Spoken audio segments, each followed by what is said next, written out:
Olá, professores y profesoras, estudiantes de la maestría en enseñanza de historia. Bienvenidos a este curso de problemas de la enseñanza y aprendizaje de historia. En este vídeo vamos a hablar de algunos conceptos fundamentales para pensar la enseñanza y el aprendizaje de nuestra asignatura y les invito a pensar los problemas que hemos relevado juntos en sala de clases a partir de estos conceptos sobre los cuales iremos hablar. El objetivo de esta clase virtual es aportar más elementos y reflexiones para pensar los problemas de enseñanza y aprendizaje de historia. Vamos a empezar por el concepto de transposición didáctica, que por primera vez ha sido traído a público por Ferré, y el autor que le ha dado mayor dimensión y perspectiva ha sido Yves Chevallard. Los dos son matemáticos y trabajan con la didáctica de las matemáticas. Y de eso sale la primera crítica a este concepto, que podría ser alguna cosa que es válida para la enseñanza de las matemáticas, pero no sería válido para la enseñanza de otras disciplinas. Bueno, vamos a hablar sobre el concepto y ustedes me van a decir hasta qué punto es válido o no es válido para la reflexión sobre la enseñanza de historia. Bueno, el concepto de transposición didáctica viene a público cuando la ciencia aún tiene un empoderamiento importante en los años 60, 70, cuando todavía es respetada como campo de conocimiento. Y eso quiere decir que hoy la ciencia está mucho más bajo críticas y discusiones sobre su legitimidad de lo que estaba en este periodo. El trabajo de Chevallard es hecho bajo una perspectiva del estructuralismo marxista, y eso quiere decir que piensa el movimiento histórico y social mucho más según el movimiento de las estructuras amplias económicas y después sociales y políticas, y por lo tanto hace una crítica del voluntarismo, una crítica de la posibilidad de que un hombre o un grupo de hombres y mujeres desde su propia voluntad, desde su propia iniciativa, sean capaces de promover cambios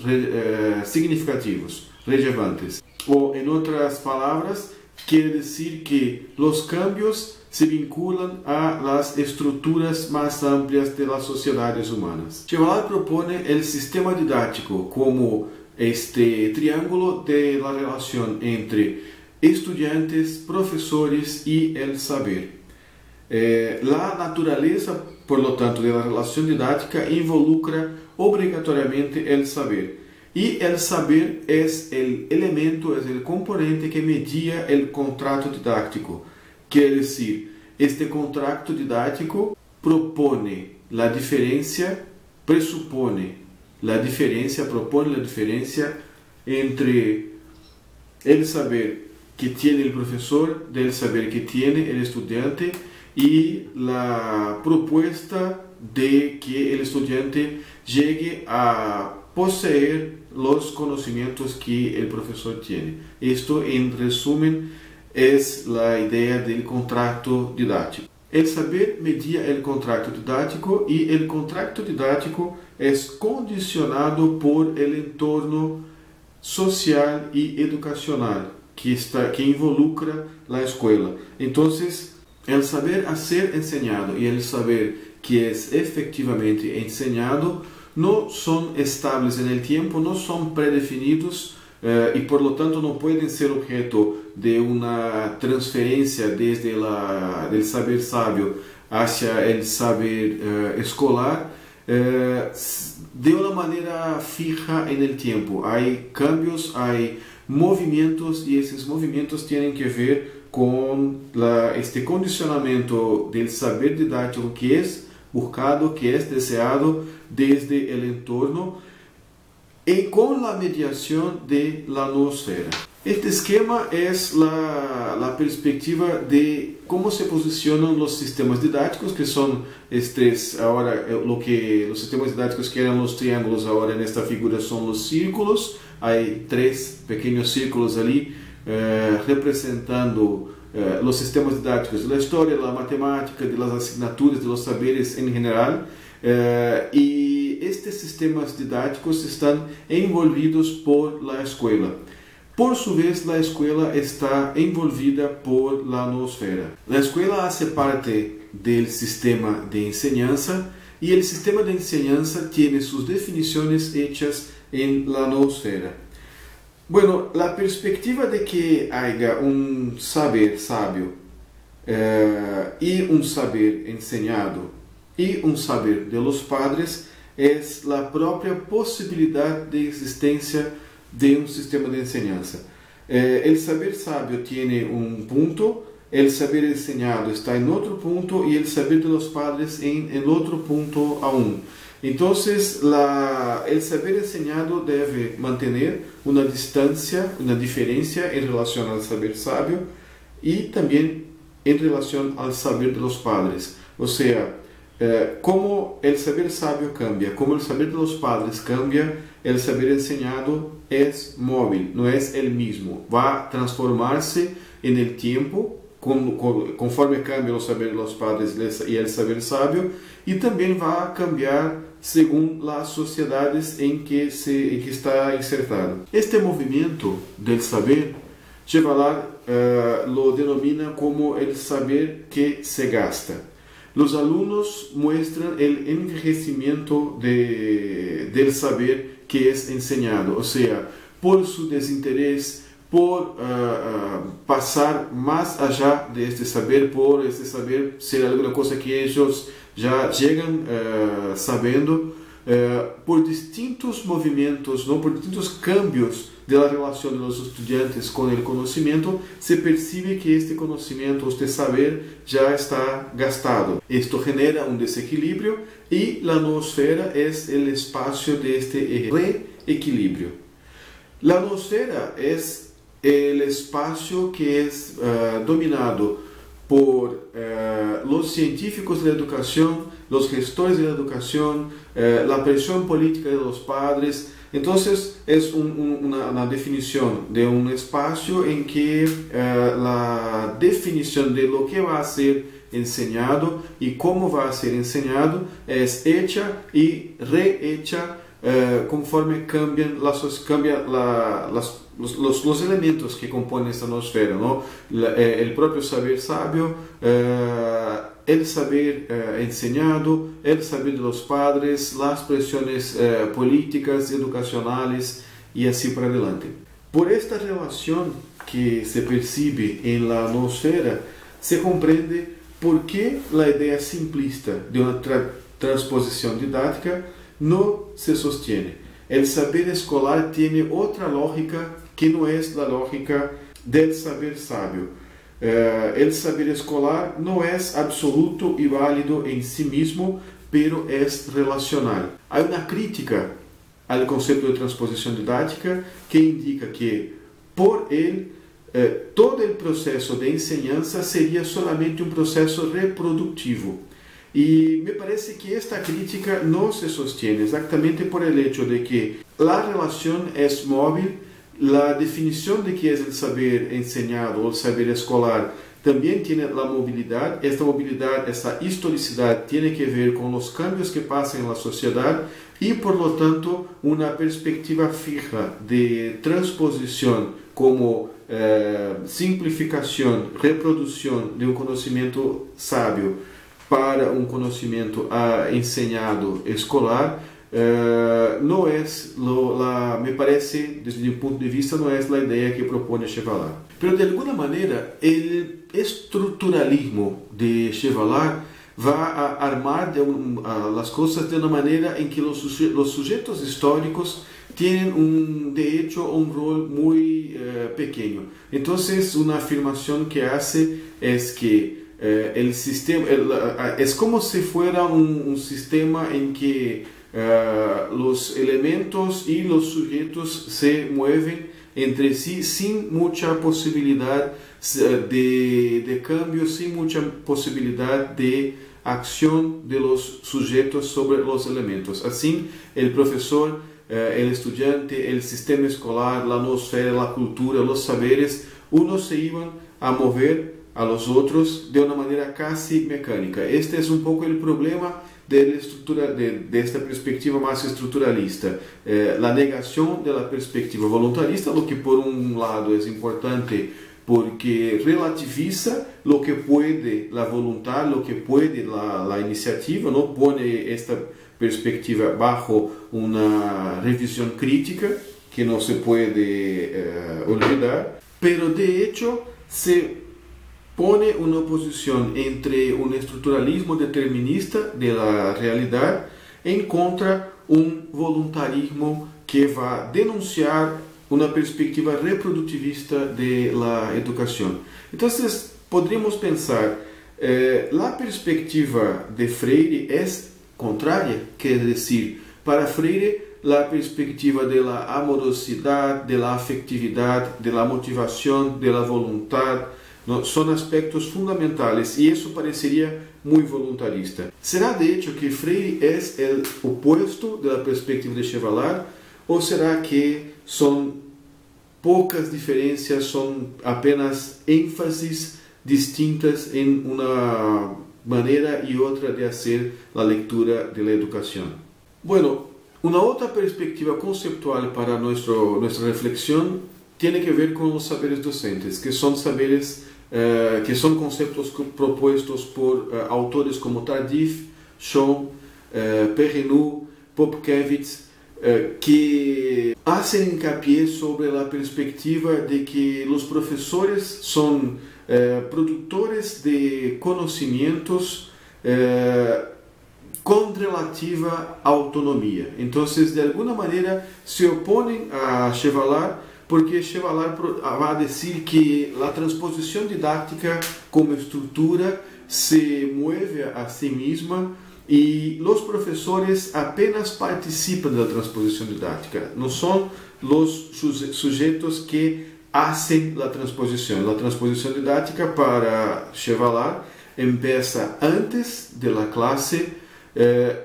sigue con la participación del profesor en la preparación de la clase y en la ejecución de la clase y sigue también pasando cuando ya terminó la clase. Entonces es para Chevallard un proceso más amplio y este es el motivo por el cual él desalienta el voluntarismo. Es la percepción de que la clase y la intervención del profesor es solamente un punto, es solamente una parte del proceso educativo más amplio. Pero la proposición de la idea de saberes docentes tiene que ver más con la otra postura, que es dar importancia a la producción de un conocimiento específico, un conocimiento que es detenido solamente por los docentes. Una autora que me gustaría añadir a este grupo, pero no necesariamente dentro de este concepto, es la profesora Ana Zavala del Uruguay, que propone una epistemología propia de la producción de conocimiento de los docentes, que sería un campo que de ninguna manera es suficientemente conocido o dominado por la universidad, por los científicos, por quien quiera que sea. Sería un espacio de producción de un conocimiento, de una teoría propia, de una perspectiva propia sobre una parte muy específica del conocimiento humano, que es la clase. El profesor sería entonces el intelectual de la clase. Estos saberes docentes son un concepto que entonces le da más importancia al profesor, por ejemplo, al detectar que hay estructuras no previstas del conocimiento docente, la identificación de saberes docentes, ¿no? Esta realidad que repetida ha generado la propia conceptualización, tiene que ver con el estudio de los conocimientos que poseen los profesores, y en este estudio aparecen estructuras de conocimiento que no estarían previstas desde una perspectiva de la racionalidad técnica que va a bajar, ¿no? O imponer cosas que el profesor debería saber o conocer o hacer. Al estudiar el saber del profesor se descubre que hay cosas que no están previstas por los planeadores de la formación docente, de la acción docente, de los materiales didácticos. O sea, hay alguna cosa que es producida desde la propia mirada y la propia práctica del profesor. Entonces, se trata de saberes de la práctica o desde la práctica que no son enseñables y que son adquiridos, o son construidos una vez que el sujeto se pone en práctica, se pone en marcha en su trabajo como profesor. Entonces, este conocimiento viene pensando en el concepto de Pierre Bourdieu de hábitos, o sea, respuestas concretas que este sujeto tiene que dar todo el día, en todo su cotidiano, en su práctica, en su trabajo. Y esto va conformando algunas características, algunas perspectivas y algunas formas de pensamiento que, una vez reconocidas y estudiadas, permiten hablar de un saber específico y típico de los docentes. Se reconoce que el saber docente se reconoce también que el saber docente es un saber que hace la rearticulación de los demás saberes, del saber del currículum, de la disciplina, de la formación profesional, y genera algo nuevo. Es un saber nuevo y distinto de los saberes anteriores, una síntesis propia. La existencia de los saberes docentes muestra que los profesores tienen un específico, un significativo margen de autonomía y no son necesariamente aplicadores de propuestas curriculares, de conocimientos, de materiales didácticos, sino que son filtradores de estas determinaciones desde su propia categorización de sus criterios, que son todos construidos desde este saber propio práctico del docente. Este saber, de una manera no sorpresiva, es despreciado y devaluado por las políticas gubernamentales. Los saberes escolares son un otro concepto que nos es interesante, que viene de autores, de investigadores como Raymond Williams, Jean-Claude Foucault, Chervel, Ivor Goodson, que proponen esta idea de que existen saberes desde el estudio del currículo que hacen con que el currículum prescrito, propuesto, es distinto del currículum que es efectivamente enseñado. Entonces, estos investigadores van concienciándose de que lo que se enseña no es lo que el currículo ha prescribido. Entonces, hay alguna cosa en el medio que no es más la prescripción y que es alguna cosa que tuvo la intervención de un otro sujeto, y la escuela, por tanto, va a tener un saber que no es el saber planeado, propuesto inicialmente, sino una síntesis hecha por otros sujetos. Con la idea de saberes escolares viene también la propia idea de currículo oculto, que es decir, las cosas que uno enseña en sus clases o el conjunto de conocimientos que se aprenden en la escuela no tiene que ver necesariamente con, o no tiene que ver solo con aquello que se ha planeado desde, utilizando el término de Chevalier, la noosfera, sino que es un conjunto de cosas que se tiene que enseñar o que terminan siendo enseñados desde la imposición de la cultura en general o de los propios saberes escolares. Entonces, cuando hablamos de un salón de clases que tiene una cátedra, ¿no?, en que el profesor queda un tanto arriba del nivel de los alumnos, mesas y sillas que son fijas y están en líneas, uno atrás de los otros, esto también es un contenido que tiene que ver con disciplina, con rol social, con comportamiento, y esto es enseñado si sin que nadie hable nada sobre estas cosas. No son aprendizados. Entonces, la idea de currículo oculto viene de esa traducción de los saberes docentes y tiene que ver con essas coisas distintas de lo que é planeado oficialmente em los documentos escritos e aparece na prática depois que uno vai investigar a aprendizagem específica na escola.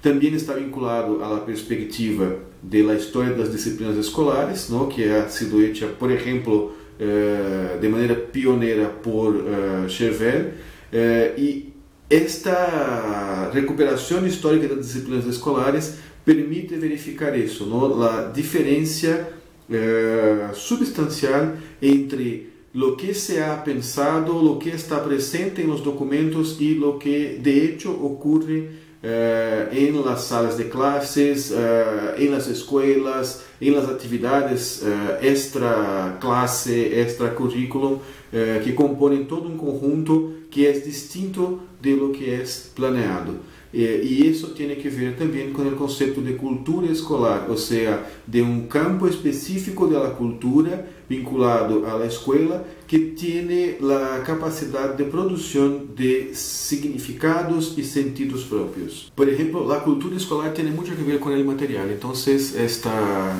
fotografía que aparece en la pantalla presenta ahí algunos aspectos de algunos elementos de uma cultura escolar, ¿no? A própria ideia de comportamento, autoridade, metodologia de la enseñanza, estão todos de alguma maneira vinculados a la própria estruturação, la própria estrutura de la sala de clases. En esta outra foto se pode ver de maneira distinta uma outra relação educativa que está ao aire livre, uma relação muito mais relajada entre os estudantes, uma perspectiva mais livre, a própria arquitetura desta sala de clases não é, já empieza por el hecho de que não é uma sala de clases, pero e sí era aire livre, e a disposição de los estudiantes en la rueda es también una demostración de una otra perspectiva educacional. Esta otra foto, por su vez, va a nos lembrar algunos aspectos de la cultura escolar que tienen que ver con sus orígenes en instituciones de control y disciplinamiento, como por ejemplo la fábrica y la prisión.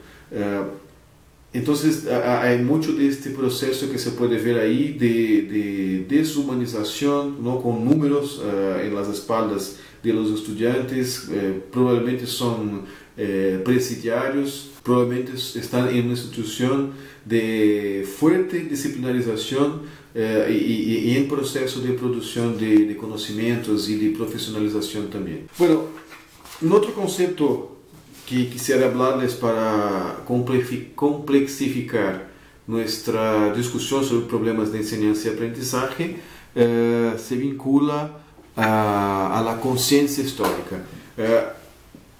Hablamos de los dos juntos, cultura histórica y conciencia histórica, porque partimos de la idea de que la cultura histórica es la parte material, empírica, visible de la conciencia histórica.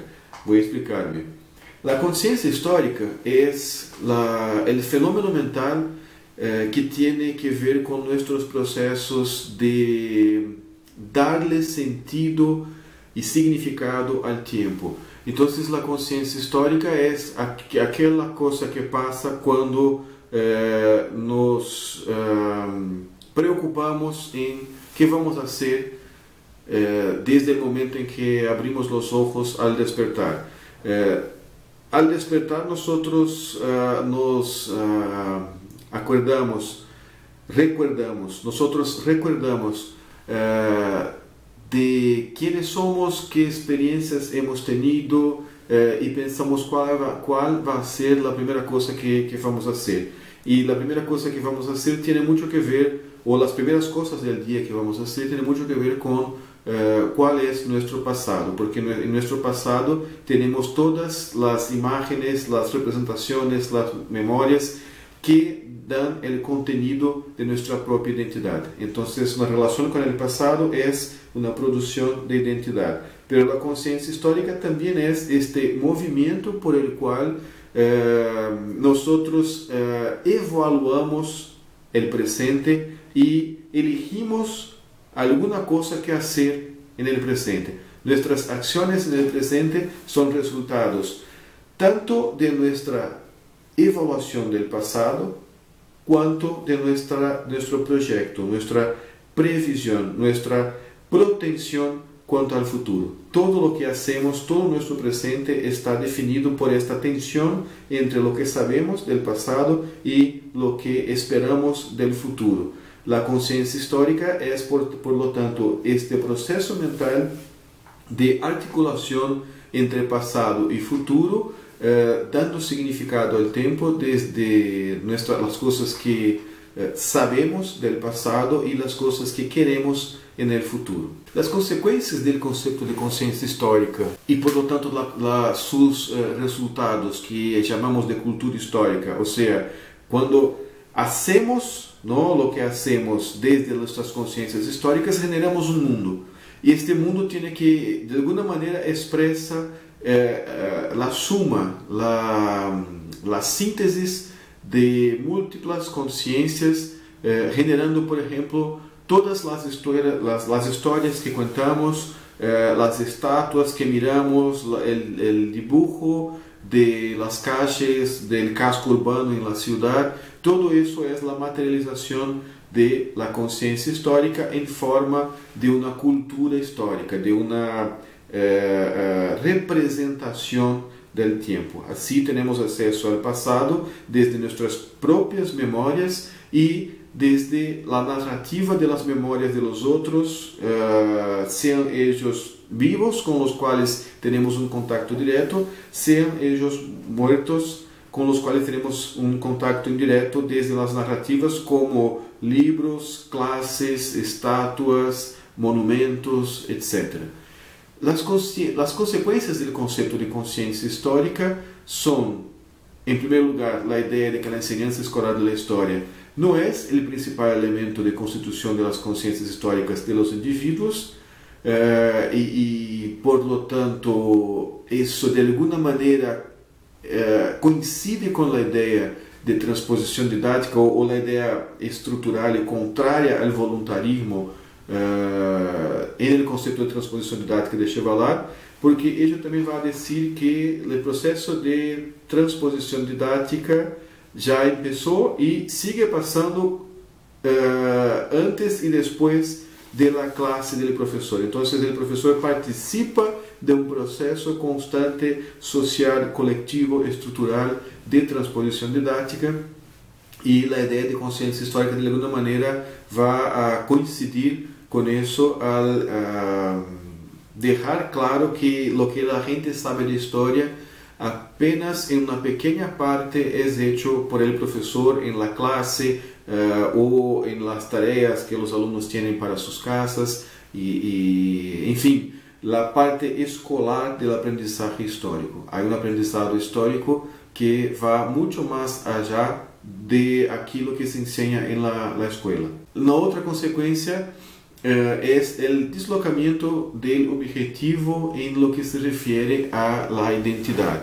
Entonces, la historia no sirve solamente para interferir en las identidades, porque las identidades ya también son preexistentes. ¿De qué puede servir una enseñanza de historia que busca basarse en su referente, que es la historia ciencia, la historia académica, el saber sabio de la historia?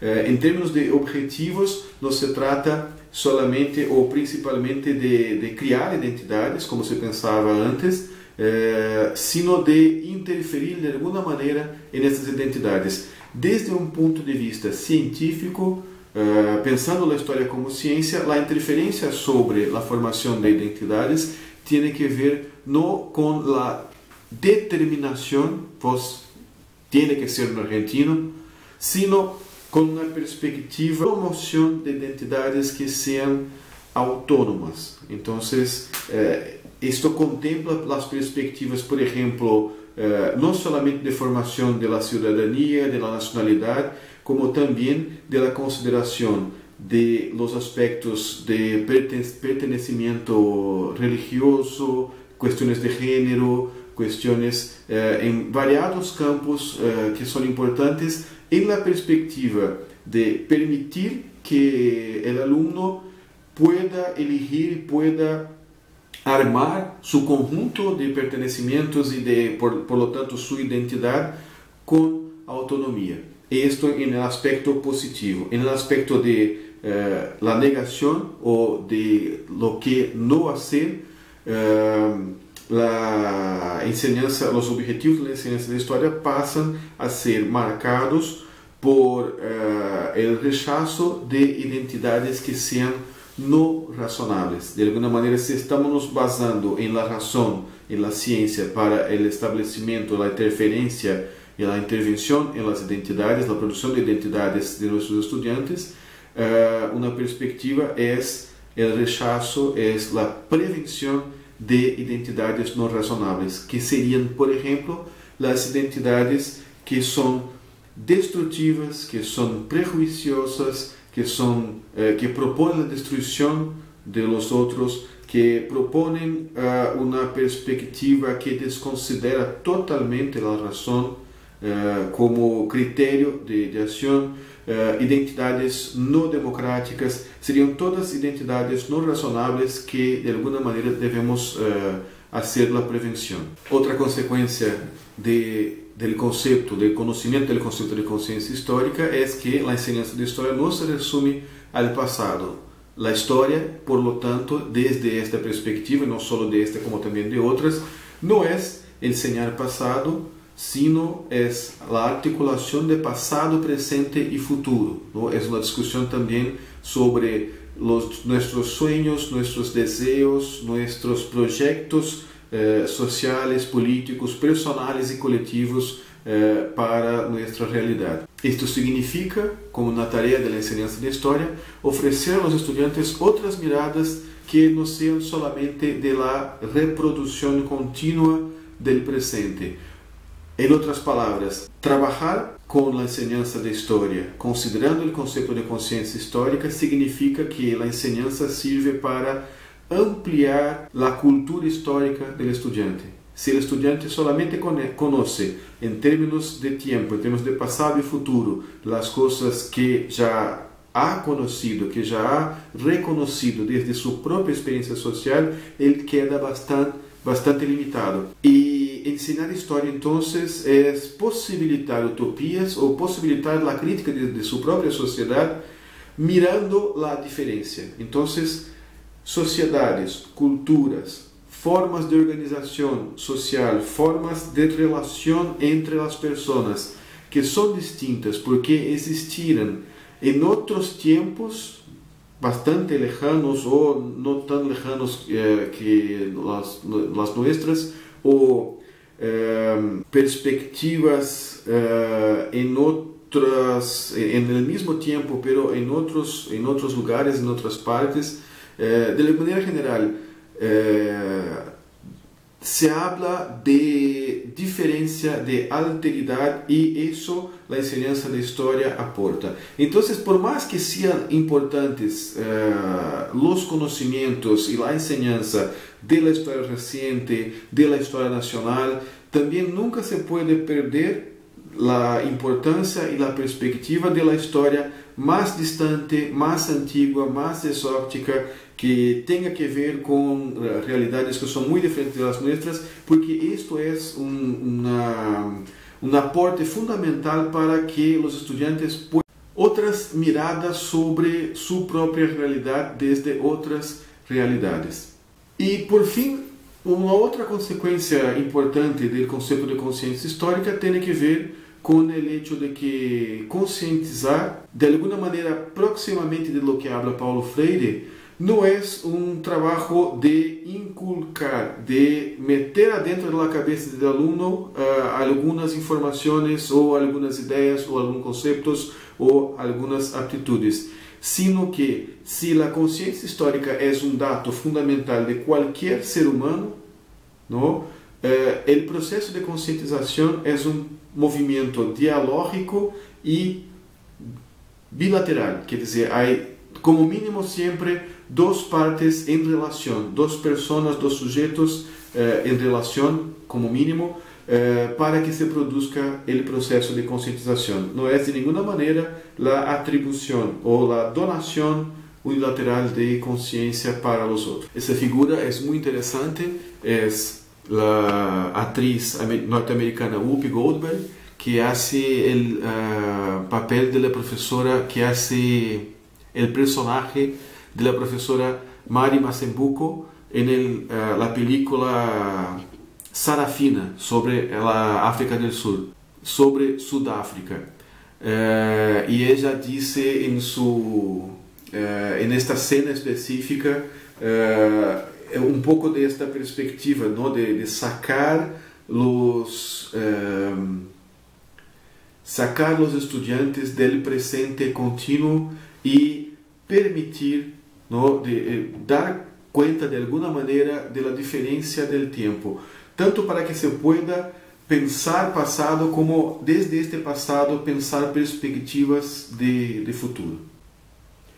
Por fim, eu estou entre aqueles que imaginam que é possível uma convergência entre o conceito de transposição didática, o conceito de saberes docentes, de saberes escolares, as perspectivas mais críticas, as perspectivas pós-críticas, as discussões reprodutivistas em educação. E este é o esquema que eu propongo para juntar todos estes conceitos. Então, o entorno há que considerar que consiste. Não estou aqui ampliando um pouco o esquema inicial que eles apresentado de Chevallard sobre a noosfera e a perspectiva da transposição didática, ampliando o entorno para considerar que inclui a consciência histórica, as questões religiosas, não devocionais, os temas de gênero, os aspectos da cultura histórica, da cultura política,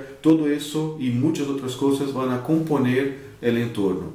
A noosfera sigue tendo sua tarefa de tamiz, ¿no? entre todas as características que estão no entorno de los sistemas de enseñanza, de las escuelas. La noosfera hace la prescripción curricular y la prescripción curricular tiene elementos declarados y elementos ocultos. Y en el sistema de enseñanza nosotros tenemos la realización de esa prescripción que genera outras coisas que não são necessariamente o que ha sido planeado ou esperado para a enseñanza, o que nos dá uma característica, nos garantiza a característica criativa de los sistemas de enseñanza e cada dos sistemas didáticos, das relações, por lo tanto, de estudantes, professores e saber. Esta ideia é de uma maior permeabilidade entre a noosfera e o sistema de enseñanza com o entorno que vai aparecer em estas flechas, no que vinculam o sistema de enseñanza em relação com as culturas populares que vão entrar na escola e também a escola vai de alguma maneira afetar, no, interferir, influir nas culturas populares. A mesma coisa com as culturas juveniles, os próprios saberes docentes que hemos pensado o conceito em outros momentos.